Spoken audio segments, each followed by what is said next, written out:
Go. Well, good evening, Raleigh Road Baptist Church, and welcome to Wednesday night Bible study. Tonight I'm going to begin a series on the 7 miracles in the Gospel of John. And the one we're going to do tonight is a well-known miracle, and it was the very first miracle that Jesus performed in the presence of a large crowd of people. Now, he had performed a miracle in presence of the disciples where they caught off the fish, but this is the first one he performed in the presence of the disciples. Let me grab my Bible. I forgot to bring it over. Our scripture tonight is John chapter 2, verses 1 through 10. So if you'll turn with your Bibles there, I'm going to do the same. John chapter 2, verses 1 through 10. And we'll read about the first public miracle that Jesus performed in his ministry.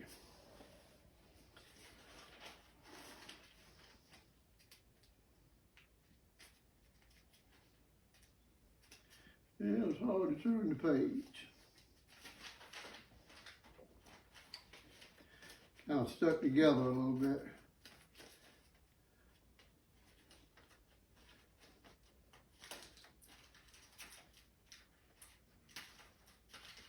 Well, you might have time to go make a sandwich if you want to. There we go. All right. John chapter 2, verses 1 through 10, Jesus turns the water into wine. And the third day, there was a marriage in Canaan of Galilee. And the mother of Jesus was there. And both Jesus was called and his disciples to the marriage. And when they wanted wine, the mother of Jesus saith unto him, They have no wine. Jesus saith unto her, Woman, what have I to do with thee? Mine hour is not yet come. His mother saith unto the servants, Whatever he saith unto you, do it. And there were set 6 water pots of stone, after the manner of purifying of the Jews, containing 2 or 3 firkins, containing 2 or 3 firkins apiece. Jesus saith unto them, Fill the water pots with water. And they filled them up to the brim. And he saith unto them, Draw out now, and bear unto the governor of the feast. And they bare it.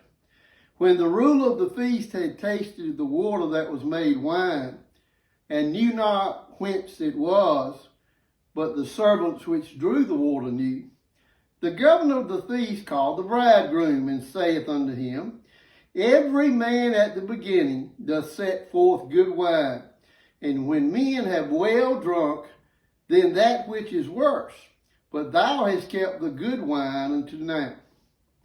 And I'm going to read verse 11 also. This beginning of miracles did Jesus in Canaan of Galilee, and manifested forth his glory, and his disciples believed on him. May the Lord add his blessing to the reading of his word. Canaan of Galilee is called Canaan of Galilee to distinguish it from another Canaan in the nearby country of Syria, which of course is called Canaan of Syria.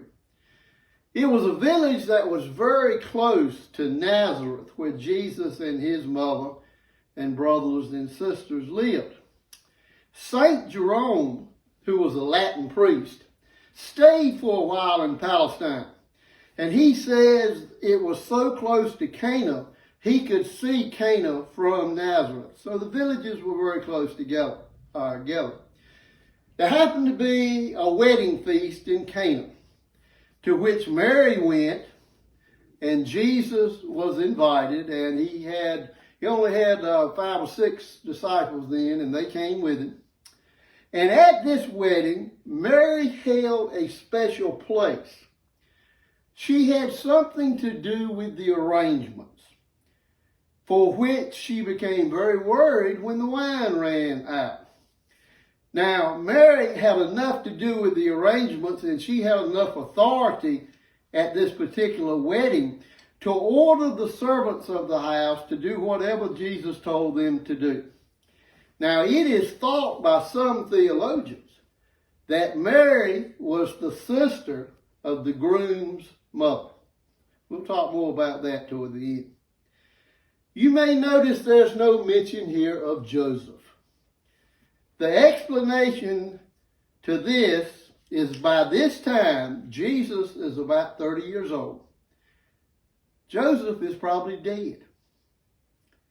It seems that, we don't know for sure, but putting all the evidence together, it seems that Joseph must have died when Jesus was kind of young. Remember, Jesus was the first child. And he stayed in Nazareth and worked as a carpenter to support his mother and family until he reached 30 years old, at which time he began his ministry. Now, he began his ministry because his younger brothers and sisters by this time had gotten old enough to look after themselves. He stayed home until he was 30, probably because Joseph died when he was young. Now, the scene we're seeing here is a village wedding feast. In Palestine, a wedding was really a time for great celebration. It was Jewish law that the wedding of a virgin took place on a Wednesday. Now, we don't get married on Wednesdays here in the United States very often, but it was Jewish law that a virgin, in other words, a girl that had never been married, got married on a Wednesday. And the wedding festivities lasted far more than just one day. The wedding ceremony itself would take place late in the afternoon, after everybody had eaten a big meal. They'd eat around 4 o'clock, from 4 to about 6, and then they'd have the actual wedding ceremony. By that time, it was dark. After the ceremony, the young couple were escorted by family and friends to their new home. Well, as I said, by this time the sun had gone down and it was dark. They didn't have electric lights then. So they were conducted through the village by their family and friends carrying flaming torches to light the way. And a canopy was actually held on each side by one person on each side and held over the heads of the newlyweds as they walked to their new home. They would always take the longest route possible so that as many people as possible would have the opportunity to wish them well. The newly married couple, however, unlike today, did not go away on a honeymoon. They stayed at home, and for at least 7 days, they kept their house open to family and friends, and the wedding feast continued. They continued to eat, drink, dance, laugh, talk. The wedding couple wore crowns and dressed in their bridal robes for a week. They were treated like a king and a queen, and whatever they wanted was done. Their word was law. It was their special week. Now, I want you to understand, in the life of a group of people where there was so much poverty and so much hard work and so much sorrow, this week of festivity and joy was a very special occasion. Now, Jesus enjoyed going to things like this. I want you to understand that Jesus was a happy person. And he liked the people around him to be happy, and he enjoyed going to happy festivities. And this wedding, like most of them, was extremely happy, and everybody was having a great time, but then something went wrong. The wine ran out. Now, I want you to understand, in this day, at a Jewish wedding, and it may be today, I don't know, wine was essential. It was not that the people got drunk. because the wine was actually 2 parts wine and 3 parts water. So 60% of the wine was water. So it's not like they were drinking a very strong alcoholic mix. But in that day, they did not have as safe a drinking water as we had today. They had to mix it with something like the grapes to make sure nothing in the water would hurt you. So they drank a lot of wine in this day. And the wine gave out. Now, in the Middle East, hospitality to your guest was considered a sacred duty. For any of the provisions at the wedding, the food, the wine, for any of that to run out before the wedding was over, and remember it lasted a week, was a terrible humiliation for the bride and the groom. So Mary, who had a part in putting the wedding together, she comes over to Jesus and she asks him to help. At first, we notice that he's a little reluctant to step in and do anything. But let me tell you, Jesus is not going to refuse his mother and see her embarrassed also. Remember, she's one of the ones responsible for making sure everything went right. She wasn't the head one, but she was one of his committee, you might say. Jesus was not about to let Mary be embarrassed. Mary turns to the servants and she says, whatever he tells you to do, you do exactly like he says. Now, just outside the doorway of the house were 6 large water jars. And these water jars held between 20 and 30 gallons of water apiece. And the Jews used them for purifying themselves, which means when they would come into someone's house, the first thing they do is stop and wash their feet, because they wore sandals and they lived in a dry, dusty, dirty climate. And their feet were dirty. So they would stop and wash their feet. And then before they ate, they would wash their hands thoroughly. Now the Jews were a very sanitary people. God taught them that in the Old Testament. And washing their hands wasn't just before meals with them. They would wash their hands between every course that was served. We'll get more into that at the end. If they didn't do this, they were considered by the temple to be unclean. And let me tell you, no Jew wanted to be unclean. That was a terrible, terrible humiliation to them, to be considered unclean even for a short period of time. So Jesus tells the servants that fill the jars up with water right up to the top, right up to the brim. Now John makes this particular point to show that there was nothing else in that water, in those jars but water. There were no grapes in there, no other kind of mixture, just water, because the water was right up to the top. Jesus then told the servants, draw out a cup of water or a glass of water and take it to the steward in charge of the wedding. Now, probably every wedding from the beginning of time has had somebody in charge. Today, we simply call them wedding planners. And there are people who make a living doing this. I used to know a lady who was a school teacher who decided after about 10 years she'd rather be a wedding planner. So she quit, and that's what she did for many years. And Jesus tells them, take a cup or a glass of this wine, or this water, to the steward, the wedding planner, the head of the wedding. Now, the steward was in charge of many things, but primarily for the seating of the guest and the correct running of the feast. In other words, to make sure for 7 days everybody had plenty to eat and everybody had plenty to drink. When he tasted the water that had become wine, he was astonished. Evidently, he didn't know they were out of wine. Evidently, Mary discovered this and didn't tell him. She went straight to Jesus. He was astonished, though, but for another reason. He called the groom over. to come over to him, and he said to him half jokingly, most people serve the good wine first. And then after everybody has drank a lot and their palates are dulled, they serve the lesser wine. But you have saved the best till now. Jesus turned that water into the best tasting wine any of them had ever drunk.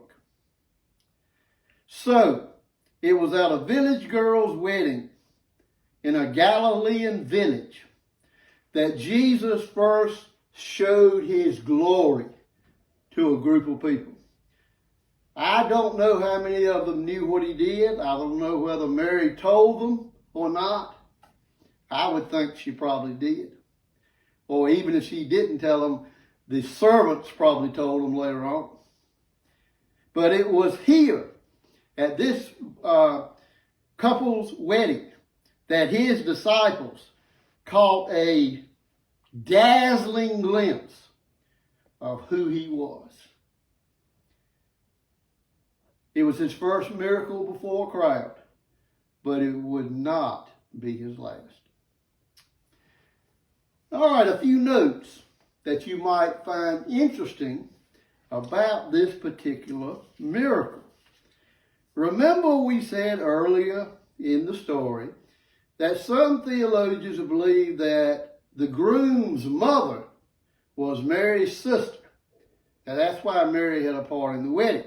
Well, if she was, that would make the groom's mother Salome, because that was Mary's sister. The Bible tells us that in a couple places. Well, guess who Salome's son was? John, the beloved apostle. So it is thought by quite a few biblical scholars that the groom in this wedding was none other than John the apostle, the writer of this very gospel. Some people think also that Jesus is being kind of discourteous to Mary when he says to her, woman, what do I have to do with thee? Some people have said, boy, he sure talked rough to his mother. Now, if this was spoken toward Mary angrily or sharply, it did indicate kind of a reproach. But if spoken gently, like most people believe it was, because Jesus loved his mother. If spoken gently, it means basically this: don't worry. You don't quite understand what's going on. Leave things to me, and I will settle them in my own way. Excuse me just a moment. Got a little bit of a dry throat.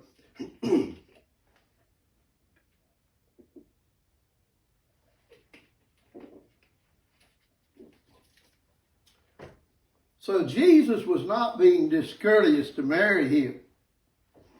He was simply telling his mother, leave things to me. I'm going to deal with this my own way. He was telling Mom, got it, Mom. Don't you worry anymore. That's something I think we all need to remember. God doesn't always answer our prayers in the exact way we want him to.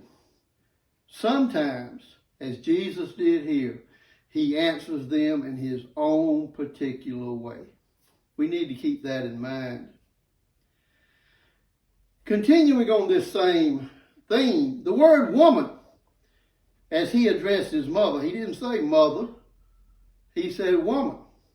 That sounds kind of rough and kind of abrupt. Well, in the 21st century it might, but in that day it was actually a term of respect. You see, this was the Hebrew language. Translated into English, woman means lady. So basically he was addressing his mother with respect. Another thing you might find interesting that we talked about tonight is how the Jews washed their hands.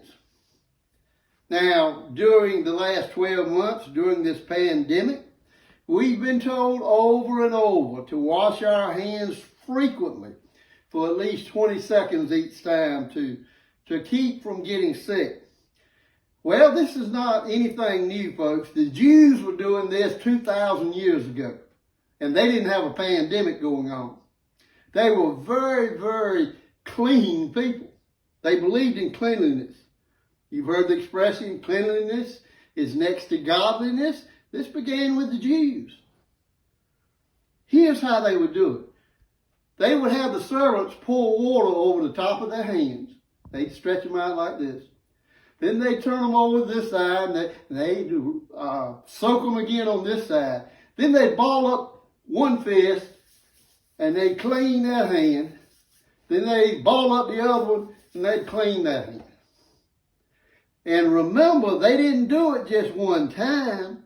They did it between every course of the meal, from salad to entree to dessert. They washed their hands 3 times. I found that quite interesting. Well, in closing, just like Mary did in this particular situation, or like Mary found herself, would be a better way to say it, there will come into your life periods of trouble. There will come periods of darkness when you just don't see how things are going to work themselves out, when you just can't see the way. We don't know exactly how Jesus is going to handle our problem when we pray and ask him to handle it. We don't know exactly how he's going to do it. But, just like his mother did, like Mary did, we need to have faith that however he handles it will be in our best interest. Jesus always answers our prayers in our best interest. It may not seem so at the time, or it may seem so. But you see, Jesus can see the future. And he's not going to give us a temporary exact answer to our prayer if that answer is going to hurt us down the road. He's going to always do what's in our best interest. So, let's say this in wrapping this story up. We must trust God even when we do not understand how he's going to answer our prayer and how he's going to meet our need.